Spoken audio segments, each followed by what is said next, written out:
আসসালামু আলাইকুম viewers, welcome to my channel Sabrina's diary. আশা করি আপনারা সবাই ভালো আছেন। আজকে আমি আপনাদের জন্য নিয়ে এসেছি আমার অন্য একটি রেসিপি, ফুলুরি রেসিপি। আমরা খুব সহজেই এটা রান্না করে নিতে পারি। চলুন আমরা রেসিপিটি দেখে নিই। তার আগে সবাই আমার চ্যানেলটি সাবস্ক্রাইব করে নেবেন।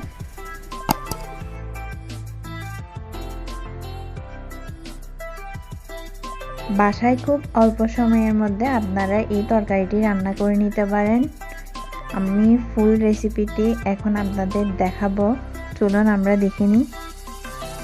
এখানে আমি কিছু ফুলুরি নিয়ে নিয়েছি এবং পেঁয়াজ কুচি, টমেটো কুচি, আর এখানে ইচা শুটকি নিয়ে নিয়েছি। এখন আমরা একটা প্যান চুলায় বসিয়ে দিচ্ছি। প্যানটা গরম হয়ে আসলে এখানে 3 টেবিল চামচ তেল দিয়ে দিব।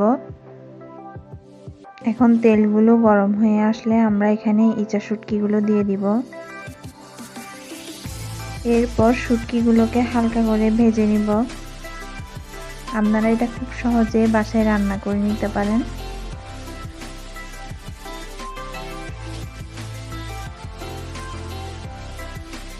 হালকা ভেজে আসলে আমরা এখানে পেঁয়াজ কুচিগুলো দিয়ে দিব।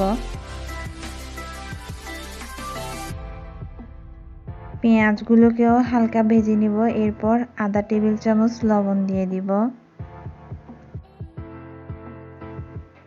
পেঁয়াজগুলো হয়ে আসলে আমরা এখানে টমেটো কুচিগুলো দিয়ে দিব। এরপর হাফ টেবিল চামচ আদা পেস্ট দিব, হাফ টেবিল চামচ মরিচ পেস্ট, হাফ টেবিল চামচ হলুদ পেস্ট দিয়ে দিব।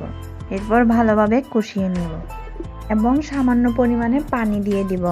পানি দিয়ে ভালোভাবে কষিয়ে নিব। আমাদের কষানোটা যত ভালো হবে তরকারিটা ততই মজা হবে, তাই আমরা ভালোভাবে কষিয়ে নিব অনেক সময় নিয়ে। আমি প্রায় 15 মিনিটের মতো ভালোভাবে কষিয়ে নিয়েছি। দেখতে পাচ্ছেন কালারটা অন্যরকম হয়ে এসেছে। এখন আমি এখানে ফুলুরিগুলো দিয়ে দিয়েছি। এরপর ভালোভাবে নেড়ে নিব। আমরা এখন পানি দিব না, পানি দিব আরও 5 মিনিট পরে। মিনিট পর আমরা পানি দিয়ে দিব সামান্য পরিমাণে। এরপর ভালোভাবে নেড়ে নিব।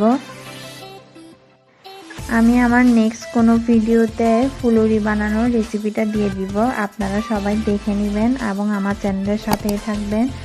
সবাই আমার চ্যানেলটি সাবস্ক্রাইব করে রাখবেন যাতে করে আপনারা নোটিফিকেশনটা পেয়ে যেতে পারেন।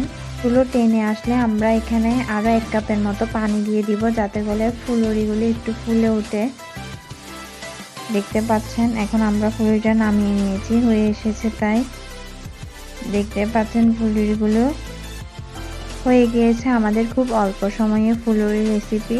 আপনারা সবাই অবশ্যই এটা বাসায় ট্রাই করবেন।